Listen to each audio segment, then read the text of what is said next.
Prey is one of my favorite games this year so far, hands down. It's a super refined first-person experience. I definitely don't want to call it a shooter because, in a sense, I think that term oversimplifies what Prey is. Yes, there's shooting, but it's not a mindless, constant trigger-pulling adventure. It's more akin to System Shock, Deus Ex, and the BioShock series, and word is, it's not selling well. While some blame its poor sales on Bethesda's review policies by not giving critics advanced copies, I feel the largest problem with the game, and my biggest critique of the game, is that it is wildly misnamed. Yes, that's a far-fetched response, but I'm ready to back it up. Names are powerful, important things. As soon as you name something, people's perception of that thing will change.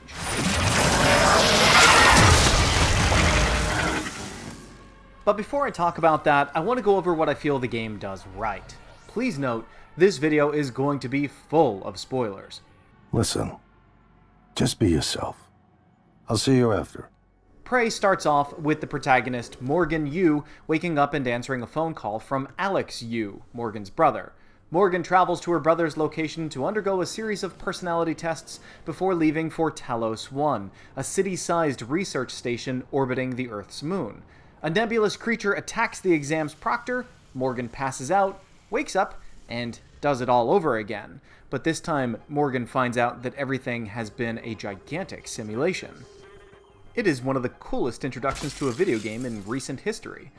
Morgan is already on Talos 1. Through Morgan's eyes, the player discovers how the space station came into disarray and is now overrun by the alien species called the Typhon.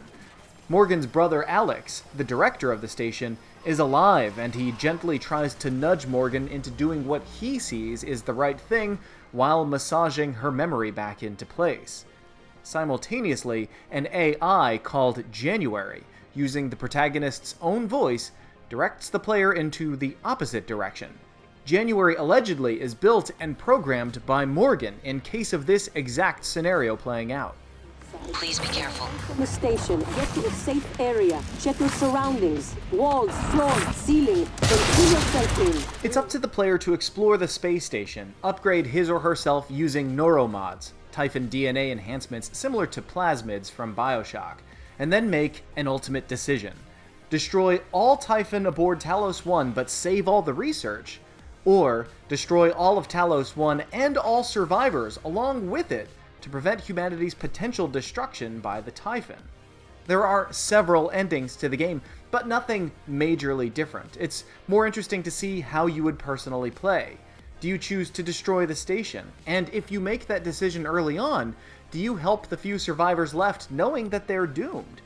Do you lose your humanity and dull your emotions? Or does their existence change your mind along the way? Or is this all just a video game, another simulation, so you don't really care what the outcome is? It probably thinks it was dreaming, that nothing mattered. You're assuming it thinks like us. While the moral choices are pretty black and white, the introspection about how we act within video games is pretty fun to think about. How the player explores the station is also completely up to the player. There are locked or blocked doors everywhere. Do you find the key to open the door, and by doing that, do you find the name of the person carrying the key and then look up their last known location in the security databases? Do you bypass the lock system by hacking the door? Do you manually force the door open? Do you find an alternate route? Do you turn yourself into a small object like a cup and roll through a tiny opening? And this approach can be taken with many of the game's enemies. Do you just use firearms? Do you use your psychic abilities? Do you reprogram robots and sentry guns to do your fighting for you? Or combination of everything? The Typhon can take on the form of almost anything in the game and jump out at you at the last second. The early gameplay is incredibly fun. You have to be smart about everything that you do, especially if you're going to be playing on the hardest difficulty, which I wholeheartedly recommend doing. It really makes your unlock decisions count. Every upgrade will feel like a game changer.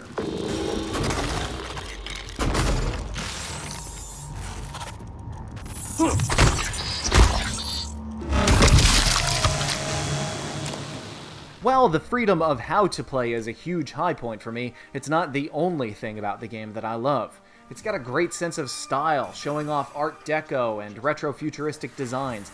Each section of the station has its own color theme, which helps temper player mood and aids the game narrative.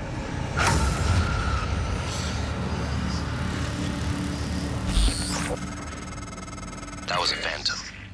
Typhon Anthrophantasmus. Keep moving. The music is also really great to listen to all on its own, but while I liked it, it fell to the background quite a bit. I think there was a huge missed opportunity to not focus on it more and accentuate its themes, especially during story or vista reveals. The game is also a good length. I played through it a few times, and each time it took me a couple dozen hours, and both playthroughs I focused on making different choices, using different powers. In my second time around, I found a few areas I somehow completely missed in my first spin, so the game has plenty of replayability. But my absolute favorite part about Prey is how it plays with the etymology of the characters' names and uses a heavy amount of inspiration from Roman and Greek mythology. First, we have the alien race known as the Typhon. In Greek mythology, Typhon was the most fierce monster ever conceived. The snake-like creature was so powerful it actually almost killed Zeus in a battle for control of the entire cosmos. Typhon has Zeus cornered in a cave defenseless when Hermes delivers Zeus a lightning bolt to kill Typhon. Typhon is also the parent of the Chimera. This is a perfect name for an alien species, especially for one as cunning and as flexible as the monsters seen in Prey. The events of Prey take place on Talos I. In Greek mythology, Talos was a gentle giant, a bronze automaton and a gift from Zeus to Europa. He was a protector of the island of Crete from invaders. This parallels well in the game. Though Talos I is a research station, plot-wise, it's the last line of defense between Earth and an alien invasion. This is where the naming gets fun. Alex Yu, the player's brother, is Zeus, or in Roman mythology, Jupiter. He is the man in the cosmos who's in control of everything. Even before the player starts playing the game, he is battling the Typhon, literally, and through Yu as a proxy. In the game, he's cornered by the Typhon. He's in his own cave, his panic room, waiting for outside intervention before being able to strike back. Morgan, the player, even calls her brother Jupiter. You made it. Nice work. The entrance to deep storage is off the Arboretum. Your brother's office is up here as well. Jupiter and his palace at the top of the heavens. You used to say that behind his back. But that would make you... what? Juno? No. That's an unpleasant thought. So, is the player character Juno? Yep, she is. She absolutely, definitely is. Even though it's an unpleasant thought, the player is definitely playing the role of Juno in the game. It's an unpleasant thought because Juno was Jupiter's sister and wife. She's a symbol of birth and life, and together Juno and Jupiter are the parents of the god of war, Mars. Why do I think the player character is Juno?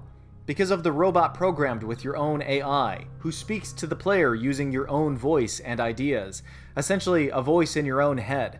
The robot's name, January. January, originally thought to be named after the god Janus, but according to Roman farmers' almanacs, Juno is actually the patron goddess of the month. The end of the game's reveal is so fun. To find out everything you've been playing has been a simulation for a Typhon who has been injected with the player's memories. The world has been taken over by aliens, and you are humanity's last-ditch effort for restoration.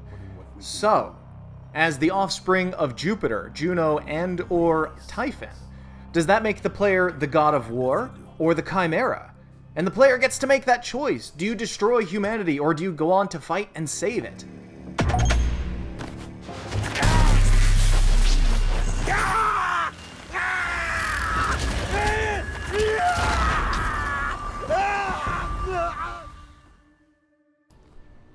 Everything about Prey feels so precise, from the graphics, to the story, to the controls, to the etymology, and more. It's truly a wonderful game, but I hate its title. In fact, because of its title, I thought the game was going to be a vastly different experience than what it is. The old adage is, don't judge a book by its cover, but that is quite literally impossible. The best we can do is know that we do and always judge things by their first impression and just try to overlook that initial impression. Let me roll back to the very basics. On screen, you see two shapes, a sharp pointy one and a soft round one. If you were to name one of them Maluma and the other Tekete, you would probably call the sharp pointy one Tekete and the rounded one Maluma. 95% of people will get this result. It's called the Maluma-Tekete effect. The reason, even though these aren't geometrically perfect shapes and the names themselves are completely gibberish, we cognitively match specific sounds with specific shapes. The sharp shape goes with the sharp sounds. The round shape goes with the round sounds. So in our minds, we automatically and instinctively need to have correlation of name with object. And there have been countless studies that show how names affect humans.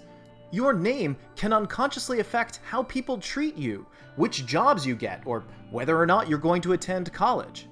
We attach specific words to have specific meaning. It's part of etymology and the basis of language.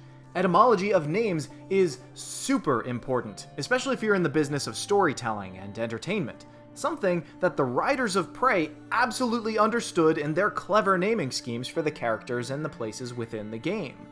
But the name Prey is a colossal misnomer. Who is the prey in this game? The humans? The player? As I played the game, I didn't feel hunted. Perhaps the aliens are the prey, but again, I didn't feel like I was hunting them. I didn't feel malice from them, and I didn't hold any for them. The sharp name isn't matching with the round object, or vice versa. The more interesting conflict within the game is the search for the truth about yourself, the station, your brother, and this mysterious robot, January. The aliens are simply an obstacle in the way. They aren't that interesting, and as such, the titles shouldn't involve them. Looking at similarly named media, the film Alien is the perfect title for that movie. The title itself is a mystery, just Alien. Not Spider Snake Alien, Alien. Its origins are unknown, its appearance is unknown, you only catch glimpses of it in moments of fear.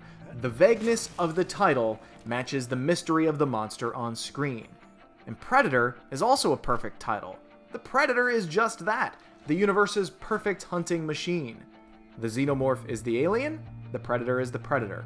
Who is the prey in Prey? When I first heard Bethesda was making another Prey game, I thought it was going to be another mindless alien shooter, worthy of waiting for a Steam sale.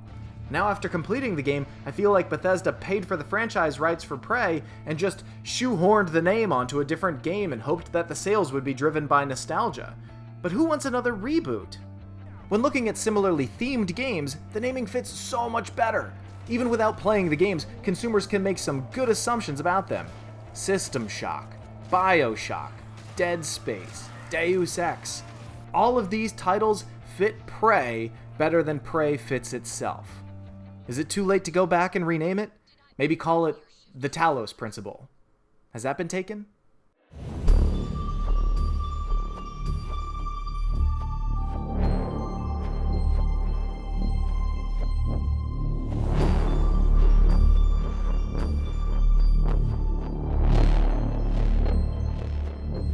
This video is made possible through generous fan donations on Patreon.